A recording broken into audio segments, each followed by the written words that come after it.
Πάμε να φτιάξουμε παρέα την πιο εύκολη λουκανοτηρόπιτα που λέμε και στη Βόρεια Ελλάδα. Σε ένα μπολ αναμειγνύουμε τα 4 αυγά με το γάλα και το γιαούρτι, ανακατεύουμε πολύ καλά, τοποθετούμε το μείγμα σε ένα μεγαλύτερο μπολ για να χωρέσουν όλα τα υλικά μας, προσθέτουμε το αλεύρι, τη φέτα, τη μυζήθρα, ανακατεύουμε καλά, κόβουμε τα λουκάνικα σε μπουκίτσες, προσθέτουμε στο μείγμα μας, ρίχνουμε ρίγανη για να πάρει γεύση και προσθέτουμε τη γέμιση σε ένα ταψί στο οποίο έχουμε στρώσει λαδόκολλα.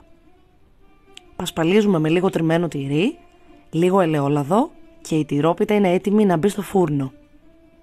Αφήνουμε λίγο να κρυώσει, κόβουμε σε κομμάτια και απολαμβάνουμε την πιο εύκολη λουκανικοτηρόπιτα ή λουκανοτηρόπιτα όπως λέμε και στη Βόρεια Ελλάδα. Καλή όρεξη!